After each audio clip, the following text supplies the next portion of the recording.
In my first life, my brother married the heiress to the Sterling Corporation fortune. She was frail, and after 7 years, they were still childless. I married her half-sister, the one born on the wrong side of the blanket, and we had triplet sons. My father-in-law, holding my boys, was ecstatic. He offered me the keys to the kingdom, the company my brother had coveted his entire life. Consumed by jealousy, my brother murdered my family and me. I opened my eyes, and I was back on the day we chose our brides. This time my brother spoke first, his voice cutting through the room. He wanted the illegitimate one. He shot me a triumphant smirk. "Enjoy dying alone," he sneered. "This time, the sons and the company will be mine." I just smiled. If someone had to be the fool, I was glad it was him. The first thing I heard when I came to was my brother Caleb's excited voice. "Mom, I made my decision. I'm going to marry Sophia Reed." That sentence confirmed it. We were both back. My brother, Caleb Hayes, was my stepmother Eleanor's son. My father, already married to her, met my mother and lied, telling her he was single. They fell in love. It wasn't until after I was born that my father let the truth slip. My mother, unable to live with the fact that she had unknowingly become a homewrecker, walked into a river and never came out. My father brought me home to the Hayes family, passing me off as Eleanor's second child. But I was never one of them. I had no standing, a constant thorn in the side of Eleanor and her precious Caleb. In our previous life, when the time came for the business alliance with the Sterlings, Caleb married the true heiress, Claire Sterling. I was given her half-sister, Sophia, the family's secret shame. Caleb and Eleanor's plan was to use the marriage to Claire to absorb the Sterling Corporation. But they miscalculated. The family patriarch, Mr. Sterling, adored Sophia. With his favor, my career at Sterling Corporation skyrocketed. My brother, on the other hand, got nothing but a cold shoulder. Mr. Sterling, our father-in-law, was old school and obsessed with his legacy. He made a promise. The first one to give him a grandchild to carry on the family name would inherit everything. Within the first year of our marriage, Sophia gave me triplet sons. By the time my boys were 7, Caleb's wife, the great Heiress, hadn't produced a single child. I remember Mr. Sterling holding my sons, his laughter booming through the mansion. "I only had 2 daughters," he'd said, "but now I finally have grandsons." He turned to me, his eyes gleaming. "Ethan, let the boys take the Sterling name, and I'll draw up the will right now. The company is yours." I agreed. On the day the new will was to be signed, my brother came to visit. While I was distracted, he snuck into the basement and opened the gas valve. The explosion was instantaneous. We all died. And now, here I am, back at the beginning.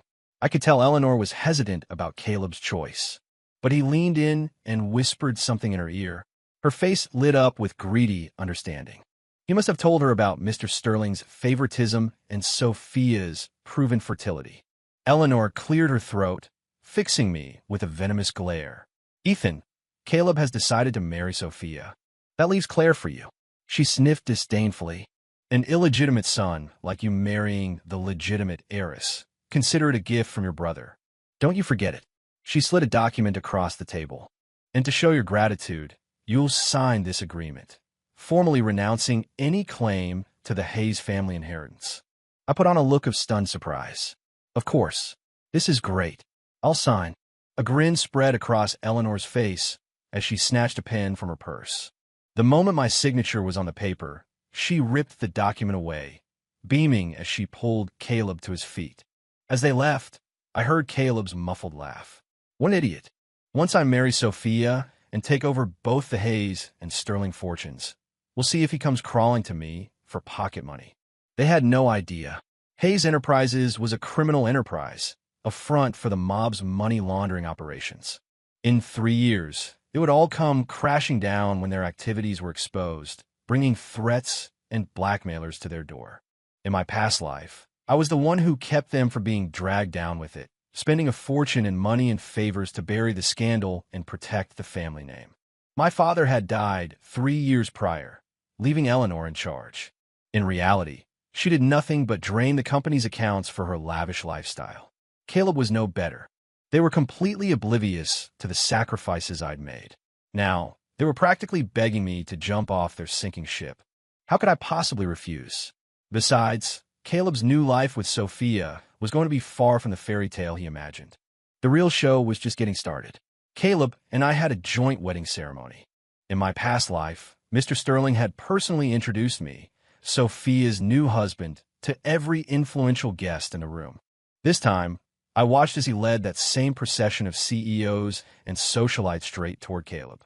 Across the crowded ballroom, Caleb shot me a look of pure, unadulterated triumph.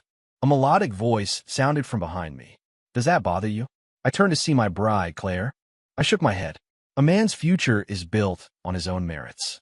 Claire studied me, a flicker of surprise on her cool, elegant face. A small smile finally touched her lips. "You're interesting, Ethan Hayes." Just then, Mr. Sterling re-entered the room, respectfully escorting a white-haired gentleman. Caleb's posture straightened, his expression turning eager and sycophantic as he rushed forward to greet them. The old man, however, seemed unimpressed, offering only a few polite words before turning to leave. That's when he saw me. He stopped, his brow furrowed in thought. Seeing this, Caleb immediately tried to wave me away. "You're in the wrong section. Can't you see you're bothering him with your cheap suit?" He turned back to the old man, bowing his head. "Mr. Russo, please forgive him. We don't know him. I'll get rid of him right now." Before he could finish, Mr. Russo strode past him and seized my hand. "You're Ethan Hayes, aren't you?" I smiled. "Mr. Russo, it's good to see you again." The color drained from Caleb and Eleanor's faces. Mr. Russo beamed. "That presentation you gave in London last year was brilliant. It completely changed my perspective on the market. I had a family emergency and had to leave abruptly. I kicked myself for not getting your contact info." "The honor was all mine, sir," I replied smoothly. I gave my number to his assistant. Suddenly, the powerful figures who had been orbiting Caleb swarmed toward me. Their interest peaked. Just like last time, the center of gravity had shifted. Caleb's face was a mask of rage, his nose practically twitching with fury. He grabbed Sophia's arm and stormed off. My phone buzzed. A text from him: "Just you wait. Sterling Corporation will be mine." After the wedding, I took Claire back to my apartment. As I went to open the door, she stopped me. "You're a good man." "Decent," she said, her voice soft but firm. "I know we just got married, but I'm sorry, I can't be a real wife to you." She looked me straight in the eye. "We can live our own lives. No questions asked." How does that sound? Claire was stunning. With a model's figure and movie star looks, she was breathtakingly beautiful in her wedding dress, drawing lingering glances from every man we passed. I held her gaze. "You're in love with someone else, aren't you?" She nodded. "When I was a little girl, my family went on vacation to a lake house," she began quietly. "I snuck out to go swimming, but the current was too strong. I slipped and was pulled under. I couldn't get back up. A boy about my age saved me. I've been in love with him ever since, but I never found out who he was." She gave a small, self-deprecating smile. "It's silly, I know." From a chain around her neck, she pulled out a small pendant. It was half of a custom-engraved charm. Slowly, I reached into my own shirt and pulled out the matching piece. Claire's eyes widened. "It was me," I said. In my first life, it took me years to learn the truth. The reason Claire never had children was because she and Caleb never had a real marriage. She was still in love with the boy who had saved her all those years ago. Me. Back then, I had a wife and children. I couldn't act on it. Not until I discovered Sophia's betrayal, right before my brother murdered us all. Reborn, I wasn't going to make the same mistake. I was going to be with a woman who truly loved me. Claire just stared at me, her large eyes glistening with tears. I didn't push. I simply escorted her to her room like a gentleman. There was no need to rush. But just as I closed the door to my own room, a soft knock echoed through the apartment. I opened it to find Claire standing there, her expression resolute. "I've waited long enough," she whispered, and then she was in my arms. The night was ours. Our honeymoon flew by, and soon Caleb and I both started at Sterling Corporation, ostensibly to learn the ropes. Just like in my past life, Caleb was fast-tracked, shooting up the corporate ladder thanks to Mr. Sterling's misplaced favor. He even cornered me in the break room one day, offering me $1 million to quit. I told him where he could stick it. His face turned purple with rage. I, on the other hand, kept my head down and worked. I applied the skills I'd actually learned in college and started a steady climb. Soon enough, I was at the same managerial level as Caleb. The day my promotion was announced, my team insisted on taking me out for drinks. Just as we were about to leave, Caleb burst into the office, his voice booming. "Drinks are on me tonight, everyone. We're celebrating. My wife is pregnant." He shot a triumphant glare directly at me. "Once my son is born, I'll be the one running Sterling Corporation. And when that happens, there will be promotions and raises for all my loyal employees." I had to bite my cheek to keep from laughing. In my first life, the day before the explosion, I was homesick from work. I hadn't told Sophia. That was when I overheard her on the phone, her voice a hushed whisper. "It's your fault. I'm pregnant again. Ethan hasn't touched me in weeks. How am I supposed to explain this one?" A pause. "Fine. I'll just say the baby came early." "God, you're insatiable. Haven't the first 3 been enough for you?" My world came crashing down. I used every connection I had. It didn't take long to uncover the truth. Sophia had been having a long-term affair with Mr. Sterling's personal assistant, Mark. Mr. Sterling had forbidden their relationship, so they hatched a plan. She would marry me, continue the affair, and pass Mark's children off as mine to inherit the Sterling fortune. Once Mr. Sterling was gone, they would arrange a little accident for me, and Mark would take his place. They never got the chance. My brother's murderous rage got to us first. Now, looking at Caleb puffing out his chest, all I could see was a giant, green neon sign flashing above his head. He scowled at me. "What are you looking at?" "When my son is born, this company is mine. And if you come crying to me, then maybe I'll consider letting you work security at the front gate." I just chuckled. "Sure, Caleb. I'll be waiting." I didn't expect him to be so impatient. The very next day, he went straight to Mr. Sterling to announce Sophia's pregnancy. Mr. Sterling was overjoyed. "Really? This is wonderful. My very first grandchild." He clapped Caleb on the back. "Excellent. If it's a boy, I'll—" Caleb's eyes gleamed with avarice. But before Mr. Sterling could finish his sentence, Claire, who was sitting next to me, suddenly turned pale and covered her mouth, a wave of nausea hitting her. I rushed to her side. Mr. Sterling dropped his cane and hurried over. We took her straight to the hospital. The doctor confirmed it. Claire was pregnant. I looked at her, my heart swelling with a joy so pure it almost hurt. Caleb, standing in the corner, sneered. "What a coincidence. She sees Sophia is pregnant, and suddenly she is too? Did you pay the doctor off to try and cheat your way into the inheritance?" The doctor's head snapped up, his expression hardening. "Excuse me, sir. That is a serious accusation against the integrity of this hospital. We could sue you for slander." Caleb, chastised, began to sputter indignantly. I stepped in front of him, apologized to the doctor, and firmly escorted my brother out of the room. "What's your problem, Ethan?" he yelled from the hallway. "Trying to look like the big hero?" He pointed a finger at me. "You just wait. Sophia's having a boy. Triplets. I know it." I just smiled and nodded. He was right about the triplets. He was just wrong about who the father was. 6 months later, Caleb took Sophia for a non-invasive prenatal test. The second he got the results, he called me, practically shouting into the phone. "We got the results. It's triplet boys, just like I said." His voice was thick with smug satisfaction. "So, Ethan, are you and Claire going to check? Or are you too scared?" I was on a walk with Claire, my hand resting on her stomach, feeling the gentle flutter of life inside. I was happier than I had ever been. "Instead of worrying about me, maybe you should spend some time with your own wife," I said calmly. "Oh, don't you worry," he shot back. "Mr. Sterling sent his assistant, Mark, to personally look after her." I couldn't help it. A laugh escaped me. "I heard your wife is craving spicy food," Caleb continued, oblivious. "Everyone knows that means you're having a girl. TSK, TSK. Looks like you lose this round, little brother. Did you ever go to high school biology, Caleb?" I retorted. "Besides, I don't care if we have a son or a daughter. I'll love our child no matter what. Because the child is mine." He started cursing, and I hung up. A few days later, Sterling Corp's most important partner came to visit the office. Caleb, hair slicked back with a thick layer of gel, stood in front of me, ready to greet him.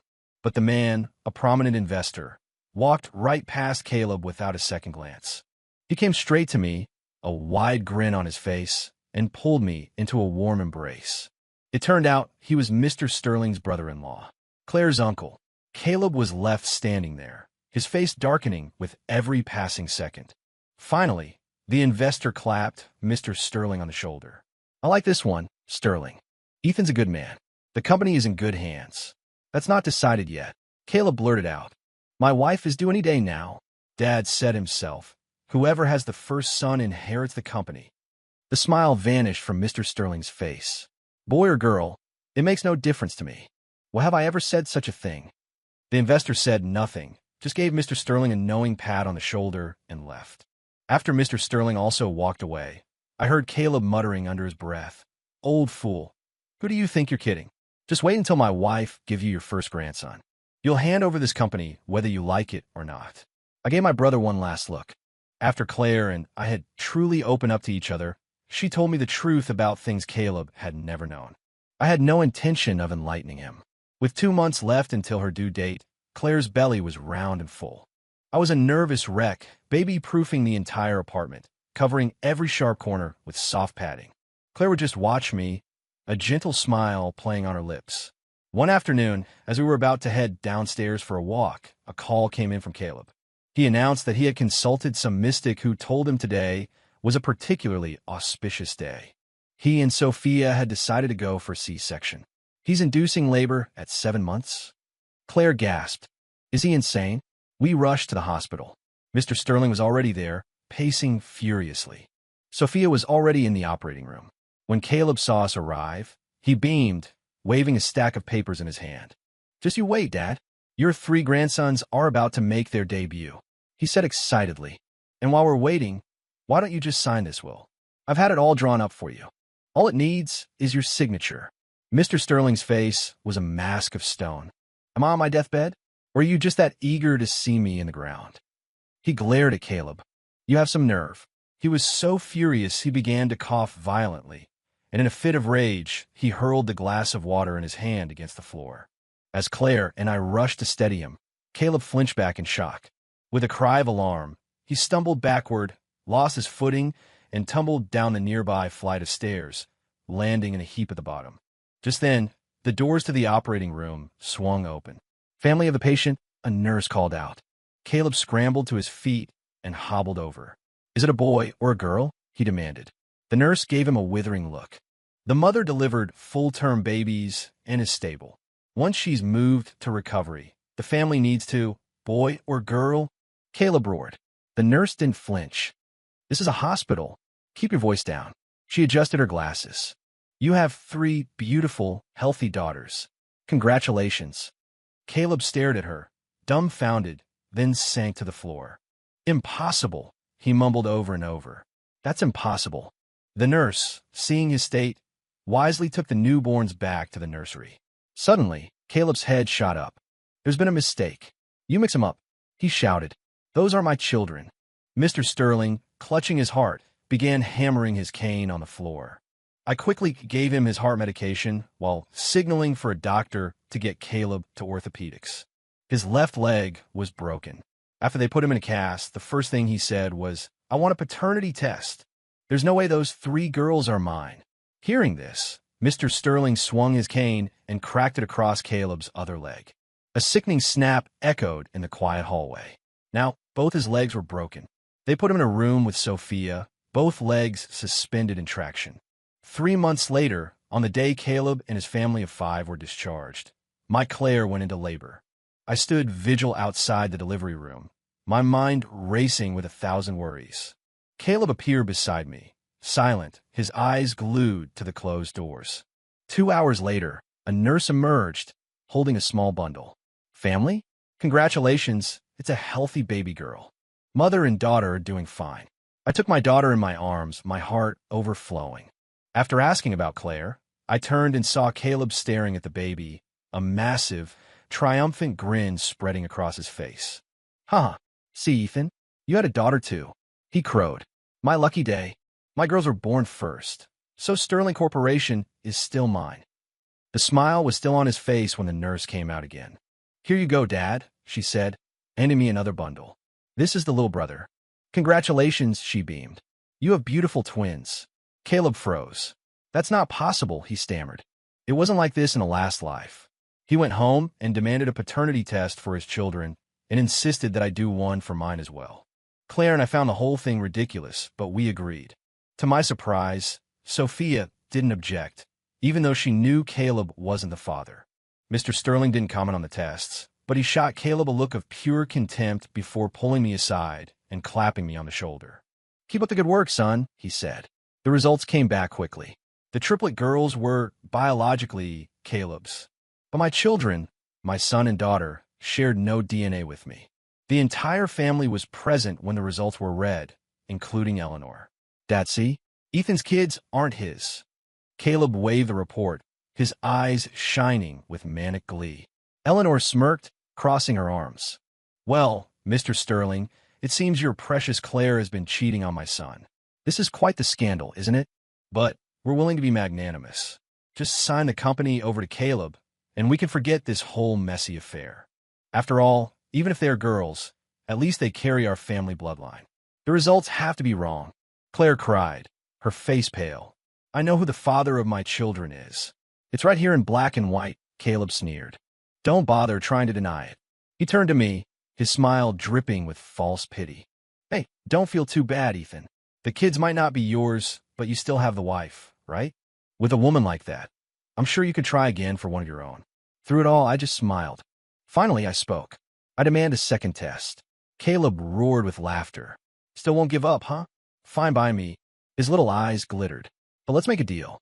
If the results come back the same, you have to go out on the street with a megaphone and shout, 'My wife cheated on me.' Then you'll crawl to me on your hands and knees, like a turtle, and watch me sign the papers that make me CEO of Sterling Corporation." We each plucked a strand of hair and handed the samples to Mr. Sterling. I turned to him. "Sir, did you take the last samples to the lab yourself?" He said no, his assistant, Mark, had handled it. As soon as he said the name, I saw a flicker of panic in Sophia's eyes. I smiled. "This time, I'll deliver the samples myself." "No way," Caleb shouted. "What if you try to switch them?" "A valid point," I conceded. "In that case, let's go together." Caleb readily agreed. On the way, he leaned over to Sophia and whispered, "He's just delaying the inevitable. This is going to be fun to watch." Sophia's expression was rigid. I just smiled and wrapped my arm around Claire's shoulder. As we arrived at the testing facility, I held the sealed evidence bags in my hand. But as we walked toward the entrance, Sophia stumbled as she passed me, lurching forward and crashing into me with a cry. The bags flew from my grasp and scattered on the pavement. A sudden gust of wind caught the small, open packets containing the hair samples and whisked them away, lost to the street. "You did that on purpose." Caleb screamed at me. "You tripped her to destroy the evidence. You think this will stop the test?" I ignored his yapping. "The hair is gone. We could just provide new samples." But as we turned to enter the building, several masked men appeared from around the corner. They were holding knives, and they were running straight for us. Sophia shrieked and ran. Caleb shoved me directly into their path and took off right behind her. I pushed Claire behind me, telling her to call 911 and face them empty-handed. They were obviously hired thugs, but whoever sent them didn't know one crucial detail about me. I was a combat veteran. Thankfully, the police arrived quickly. I walked away with a few scrapes, but Claire was completely unharmed. Mr. Sterling was livid and ordered a full investigation to find who was responsible. Then, he personally took our new samples to the lab. On the day the results were delivered, Mr. Sterling called us all to his study. Caleb was already there, a megaphone sitting on the table beside him, a look of feverish anticipation on his face. Just as Mr. Sterling was about to open the envelope, he suddenly clutched his chest, gasping, and collapsed to the floor, convulsing. Claire cried out and ran to find his emergency medication. But Sophia was faster. She pulled a small vial from her purse, uncapped it, and moved to pour the pills into Mr. Sterling's mouth. In a flash, I was across the room, my hand clamped around her wrist. "What are you doing, Ethan?" she shrieked. "Are you trying to kill him?" "No," I said, my voice low and cold. "That would be you." At my words, Mr. Sterling stopped shaking. He sat up, perfectly fine. Sophia's face went white with shock. Just then, the doors to the study swung open and a team of police officers filed in, surrounding us. I took the vial of nitroglycerin from Sophia's hand and gave it to the lead detective. They took both her and a sputtering Caleb into custody. Eleanor screamed and protested, but no one paid her any attention. The lab results came back from the police. The pills in the vial had been replaced with a fast-acting poison. The person who swapped them was Mr. Sterling's assistant, Mark. Under interrogation, the whole story came out. It was a conspiracy between Mark and Sophia. Caleb's 3 daughters were not his. Just like in the last life, they were Mark's. With the paternity test looming, Sophia knew her secret was about to be exposed. Her reputation would be ruined, and any chance of inheriting the Sterling fortune would be gone. So, she decided to kill her own father. That way, the truth would die with him, and she would still inherit at least half of his estate. What Sophia didn't count on was me. I already knew everything from my past life. This time, I went to Mr. Sterling first and told him the whole story. He agreed to help me set a trap. He faked the heart attack, baiting Sophia into revealing the poisoned pills and exposing herself. Sophia was sent to prison to await sentencing. When Caleb found out the truth, he went on a rampage, destroying his entire house, screaming about how Sophia had made a fool of him, saddling him with 3 daughters that weren't even his and costing him the Sterling fortune. Right on cue, the news about Hayes Enterprises' illegal activities broke. I was the anonymous source. I couldn't let them continue to harm innocent people. Eleanor, who had done nothing but live off the company's blood money since my father's death, was in a full-blown panic. But this wasn't a problem you could buy your way out of. In the end, Caleb threw his own mother under the bus, pinning all the crimes on her. Eleanor, who had expected her son to protect her, completely snapped. She attacked him, scratching his face to ribbons. In their screaming match, the truth about my parentage finally came out. When Mr. Sterling learned they had lied to him for years, claiming I was Eleanor's son, he was furious. Their deceit was the final straw. He washed his hands of them completely. Eleanor received a life sentence. And me? Mr. Sterling personally appointed me as the executive vice president of Sterling Corporation. I don't care about your family background, he told me. What infuriates me is the deception. A man with that kind of character could never lead this company down the right path. He clapped me on the shoulder, a genuine smile on his face. But you, Ethan, I trust you. It should have been over. On my children's first birthday, Mr. Sterling threw a massive party for his grandchildren. During the celebration, he officially announced that I would be his successor. Later, I went to the restroom and found Caleb there. Thanks to the inheritance document he'd forced me to sign, I was completely insulated from the Hayes Enterprises fallout. Caleb, however, was ruined. He was drowning in debt, yet still carried himself with the empty arrogance of a disgraced prince.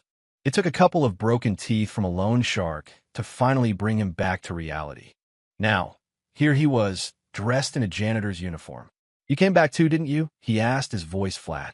I nodded. Why didn't you tell me? He roared, his voice cracking.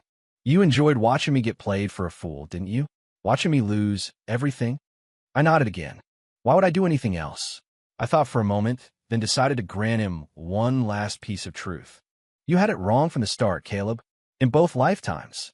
The reason Mr. Sterling initially favored Sophia's husband wasn't because he loved Sophia more. It was because Claire never wanted the company. She loves art and literature. She begged her father to give the company to her sister. And he wasn't obsessed with having a grandson. He gave me the company in our first life because he saw my potential. He saw that I was dedicated and hardworking. You were so focused on having a son that you never once tried to prove your own worth. That's why he gave up on you. It was never about Sophia having daughters. Your failure was entirely your own. Caleb was silent for a long time, his face twisting into a grotesque mask. Finally, he forced a smile. Come on, little brother. Help me out here. You're the heir to the Sterling fortune now. All you have to do is say the word, and my creditors will back off. I looked at his pathetic, pleading face and remembered him chasing me through the house with a stick when we were kids, calling me a stray dog the family had taken in. So I smiled and repeated his own words back to him. You're just a dog. Shouldn't you be grateful just to have scraps to eat? This was Dad's company too, he yelled. For his sake. His sake. I cut him off. What about my mother's sake when he destroyed her life? Or my sake when he brought me into his home only to let you and your mother torture me? It's over, Caleb. You will never get another thing from me in this life. I'm going to build a good life. You can go be a cockroach in the gutter where you belong." He started screaming. Security guards heard the commotion and dragged him out, throwing him from the venue. As they hauled him away, he fixed me with a dark, hateful stare, muttering something under his breath. Later that night, after I put the children to bed, I was heading back to my room when I saw a dark shadow flicker in the kitchen. I walked toward it without hesitation. The moment I stepped through the doorway, a blade flashed in the dim light, driving straight for my heart. Caleb's wild laughter filled the small space. I was going to open a gas line, see if I could get another do-over. But killing you now is just as good. See, Ethan? In the end, I still win. He let go of the knife's handle, expecting me to fall. Instead, the knife clattered harmlessly to the floor. It hadn't even pierced my shirt. I brushed myself off. Before Caleb could react, my security detail emerged from the shadows and tackled him to the ground. "I knew you wouldn't give up," I said calmly. "So I came prepared." I tapped my chest. "Stall-proof vest?" And the bodyguards were already in place. Caleb just roared like a caged animal as they dragged him away. I didn't spare him another glance. He was sentenced to a long prison term. I heard that his temper got him into trouble inside, and he was an outcast even among the other inmates. By the time he was released, his mind was gone. People said he wandered the streets, smiling to himself as he ate out of garbage cans. The day I heard that news, my daughter was singing a song for my wife and me, while my son was giving us both back rubs. "Are you tired?" I whispered to Claire, my hand resting on her belly. "You should rest." Our third baby was on the way. Across the room, Mr. Sterling was brewing tea, smiling as he called his grandchildren over to have the first taste. What goes around comes around. For the rest of my life, there was nothing but sunshine,